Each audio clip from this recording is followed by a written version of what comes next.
Bismillahirrahmanirrahim. Assalamualaikum warahmatullahi wabarakatuh. Sebelumnya, perkenalkan saya Sheila Lailatul Rohmah bersama rekan-rekan saya yaitu Sayyidah Ni'mah Maulidah dan Winda Mardiana. Kami akan membahas tentang Islam periode Khulafaur Rasyidin, khususnya pada masa Abu Bakar Asy-Syiddiq dan Umar bin Khattab. Di sini saya akan menjelaskan dua poin penting yaitu tentang Syafiqah Bani Sa'idah dan Ridhoh atau Nabi palsu. Poin pertama, Syafiqah Bani Sa'idah. Wafatnya Rasulullah SAW sebagai pertanda berakhirnya situasi yang sangat unik dalam sejarah Islam, yakni kehadiran seorang pemimpin tunggal yang memiliki otoritas spiritual dan temporal yang berdasarkan kenabian dan bersumberkan pada wahyu. Sementara itu, beliau tidak meninggalkan wasiat atau pesan tentang siapa di antara para sahabat yang harus menggantikan beliau sebagai pemimpin umat. Berkenaan dengan pengganti Rasulullah sebagai kepala negara, terjadilah perselisihan pendapat di kalangan kaum muslimin pada saat itu. Pertemuan mendesak dilakukan oleh kaum muhajirin dan ansor di Syafiqah, yaitu Balai Pertemuan Bani Sa'idah. Persoalan menjurus sampai pada usaha menemukan calon yang paling bisa diterima oleh semua kaum. Masing-masing kelompok mengajukan calon mereka dan mengklaim bahwa calon mereka masing-masing yang paling berhak atas kekhalifahan. Calon-calon tersebut diantaranya yaitu Sa'ad bin Ubadah, Umar bin Khattab, Abu Ubaidah bin Zahrah, dan Abu Bakar Asy-Syiddiq. Perselisihan ini berakhir dengan dibaiatnya Abu Bakar Asy-Syiddiq sebagai khalifah setelah melalui berbagai perdebatan. Bagaimanapun juga, Abu Bakar merupakan sahabat paling dekat dengan Rasulullah. Terbukti dia pernah menjadi imam menggantikan Rasulullah yang saat itu sedang sakit. Poin kedua yaitu Ridhoh atau Nabi palsu. Masa awal pemerintahan Abu Bakar Asy-Syiddiq diwarnai dengan berbagai kekacauan. Salah satunya yaitu munculnya Nabi palsu. Peristiwa Nabi palsu ini sebenarnya sudah ada sejak Rasulullah masih hidup. Namun, kewibawaan Nabi SAW yang menggentarkan hati mereka untuk melancarkan aktivitasnya. Kemudian, Abu Bakar Asy-Syiddiq mengirim pasukan untuk menumpas golongan nabi palsu tersebut, seperti Musailamah al-Khazzab, yaitu seorang yang mengaku sebagai nabi dan mengaku melanjutkan kenabian Rasulullah. Ia mati terbunuh dalam perang Yamamah yang dipimpin oleh Khalid bin Walid di tangan Wasyu bin Harb, pembunuh Hamzah paman Nabi dalam perang Uhud ketika masih musyrik, yang dibantu oleh Abdullah bin Zaid bin Ashim dan Abu Dujanah. Adapun Al-Aswad yang pernah menamakan dirinya sebagai Rahman al-Yaman telah mati terbunuh sebelum itu. Untuk materi selanjutnya akan disampaikan oleh rekan saya. Khalifah Abu Bakar As-Siddiq. Masa Khalifah Abu Bakar As-Siddiq berlangsung selama 2 tahun. Untuk menaklukkan kekuatan Persia, Abu Bakar As-Siddiq mengutus Khalid bin Walid ke Irak yang bertepatan di Al-Hirah pada tahun 634 Masehi dan berhasil menaklukkannya. Kemudian, untuk menaklukkan kekuatan Romawi, Abu Bakar As-Siddiq mengutus Abu Ubaidah ke Hims, Amr ibnu As ke Palestina, Yazid ibnu Sufyan ke Damaskus, Syurabil bin Hasanah ke Yordania.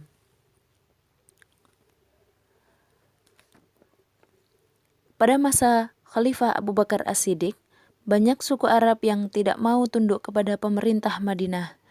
Mereka menganggap bahwa perjanjian yang dibuat dengan Nabi Muhammad SAW hilang setelah wafatnya beliau, sehingga mereka menentang Abu Bakar As-Siddiq.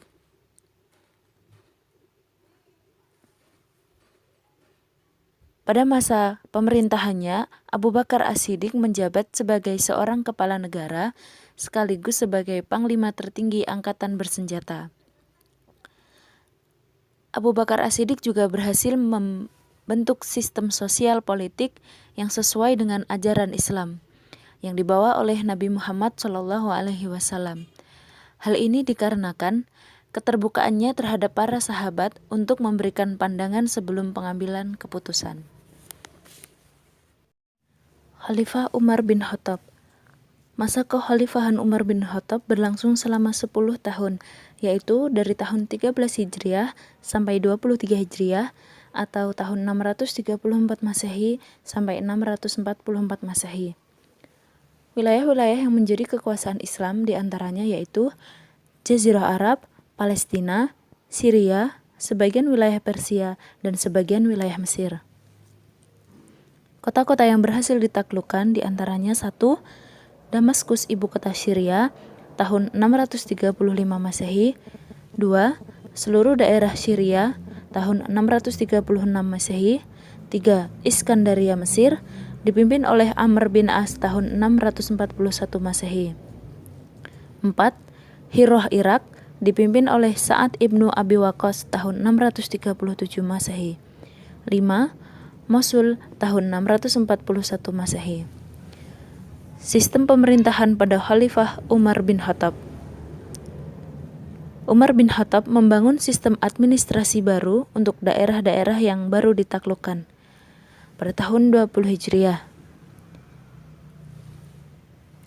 Administrasi pemerintahan diatur menjadi 8 wilayah provinsi, di antaranya Mekah, Madinah, Syria, Jazirah, Basrah, Kufah, Palestina, dan Mesir.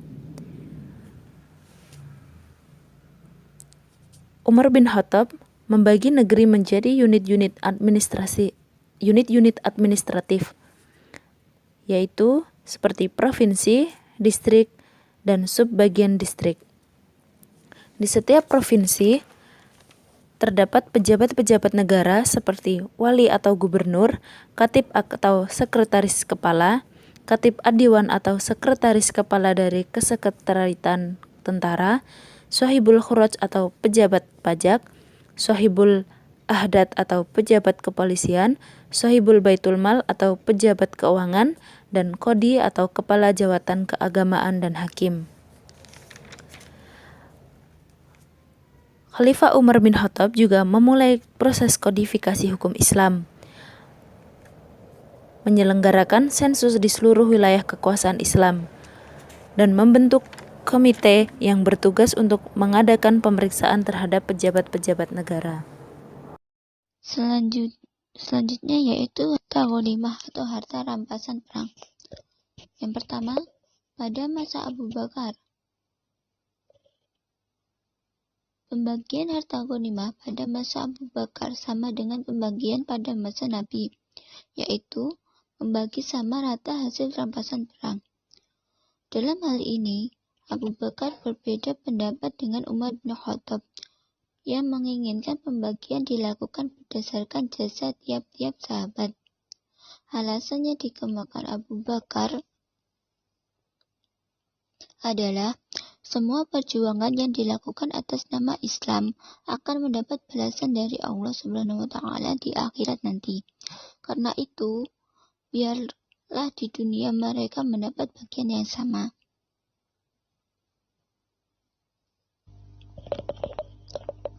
Yang kedua yaitu pada masa Umar bin Khattab. Pada masa Umar bin Khattab, pembagian ghanimah dibagi menjadi dua, yaitu 1/5 diberikan kepada Allah, Rasul, kerabat Rasul, anak yatim, orang miskin, dan ibnu sabil. Pemberian 1/5 ini tercantum pada Al-Quran surat Anfal ayat 1. Yang kedua yaitu 4/5. 4/5 ya.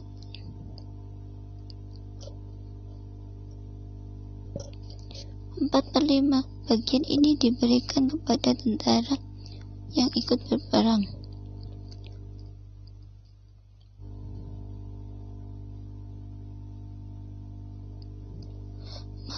Maka untuk yang menggunakan kuda diberikan 3 bagian dan yang dan yang berjalan kaki hanya satu bagian.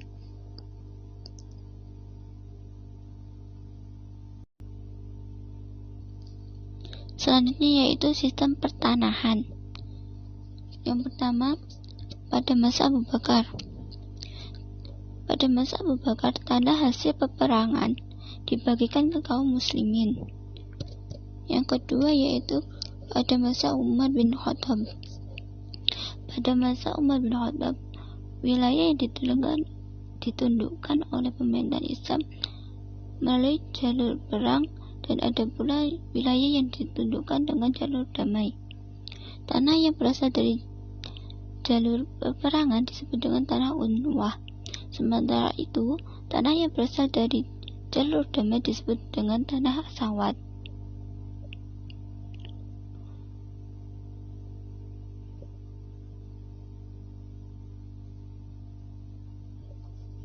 Selanjutnya yaitu pelimpahan wewenang. Pertama, pada masa Abu Bakar, keadaan peradilan di masa pemerintahan Abu Bakar relatif sama dengan peradilan yang terdapat pada masa Nabi.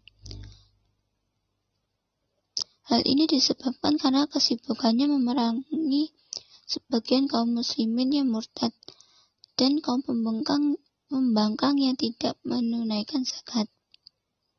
Dalam suatu riwayat dikemukakan bahwa pada masa Abu Bakar, urusan peradilan diserahkan kepada Umar bin Khattab selama kurang lebih 2 tahun.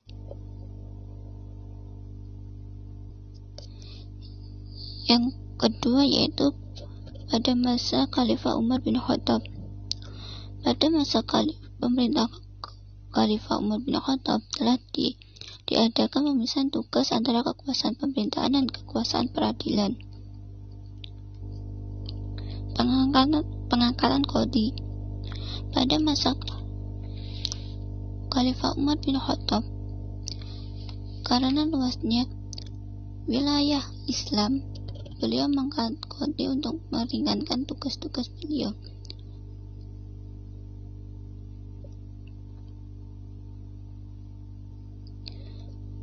Beliau mengangkat penjabat qadhi dengan membatasi wewenang mereka khusus untuk penyelesaian sengketa harta benda, tetapi perkara jinayah yang menyangkut hukum maka ditangani khalifah dan penguasa daerah. Sekian presentasi dari kami. Ada kurangnya kami mohon maaf. Wassalamualaikum warahmatullahi wabarakatuh. Baiklah, cukup sekian presentasi yang dapat kami sampaikan. Semoga dapat bermanfaat bagi kita semua dalam membantu memahami materi sejarah peradaban Islam. Kurang lebihnya kami mohon maaf. Sekian, terima kasih. Wassalamualaikum warahmatullahi wabarakatuh.